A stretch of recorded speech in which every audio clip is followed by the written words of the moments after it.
Alright, I want to thank all of you for coming out to my speech today. As we head into the baseball playoffs, I just wanted to touch on an important topic, which is managing conflicts with our peers. I'm going to go over this PowerPoint. I'm going to go over the handouts that I have provided for you as I'm speaking here. So, all of us are coaches for one special reason. We have a passion for the game. We want to share our knowledge with the younger adults, and it takes us back to our childhood, helping them out, being back out on the fields. We love it. As we do these, as we're out here volunteering, sometimes we're faced with obstacles, whether it be with parents, coaches, umpires, or league officials. A good example is when one of our kids this season threw a bat, and the league never confronted us about it. They didn't communicate with us properly, which caused animosity between us and them, and the situation could have been handled in a better manner. People have differences of opinions. As you see on the PowerPoint slide, there's coaches arguing with umpires. This one on the left is actually Mitch Williams getting kicked out of his son's 10U baseball game, and he used some profanity towards that ump that was no good. Managing these conflicts properly that we come to face as we are coaching have different situations, different causes, scarce resources. We don't have more talented players that maybe we need, that causes conflict with the parents because they feel like their kids should be playing in certain positions. Adversity, kids not performing to where they need to be, us making decisions and parents not agreeing with our thought process. Communication is another one that we tend to see with parents, with maybe umpires. We're not properly communicating. We don't get the point across that we need to. As we go over these, I'm going to talk to you about 5 techniques.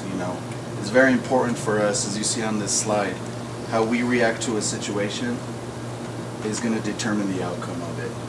If we don't react properly, the situation isn't going to get handled properly.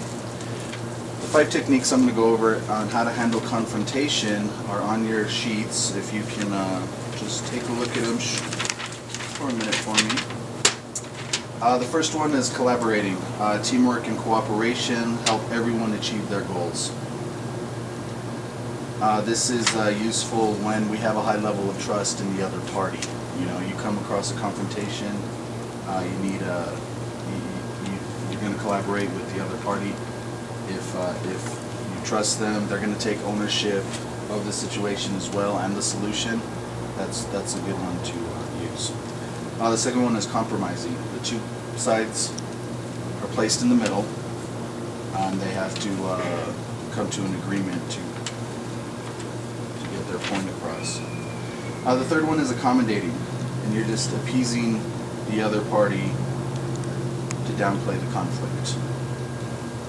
Now the fourth one is competing. That's when one side of the party doesn't want to listen to the other side. They want to win the conversation. They want to win the conflict.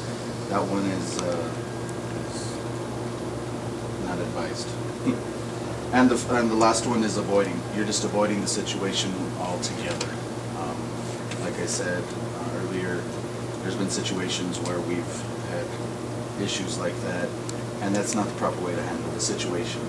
Avoiding it is just going to make it worse. It's going to cause more animosity, as you guys have seen this season.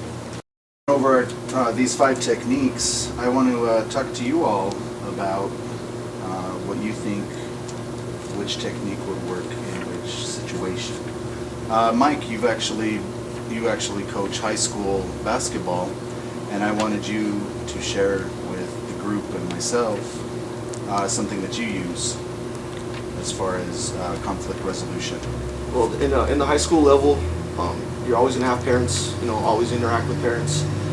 One thing that we do have like parent meeting right before the season starts, and we kind of give an overlay, or we let them know kind of what our rules are, and we stick to them. But during the season, there's obviously going to be situations that arise, and one of the good things that we do is we do let them know, during or after games, we don't talk to parents, because there's a lot of emotion, whether the kid was playing, wasn't playing, something. It's always something about their son or daughter or whatnot, and so we have that rule is we don't talk about anything after the game.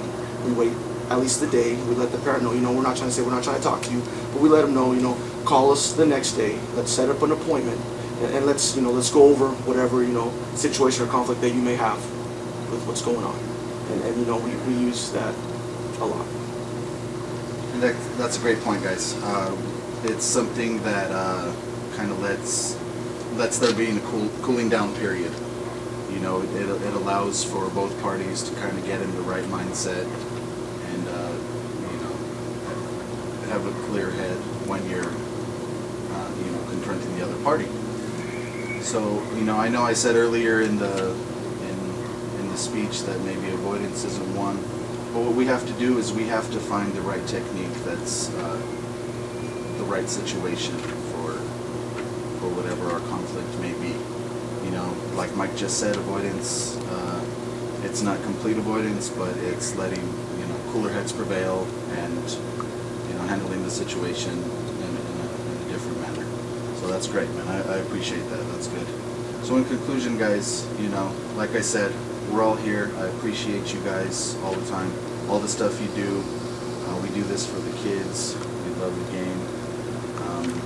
I have no problems with you if you ever want to talk to me more about this. In the future, let's use these techniques.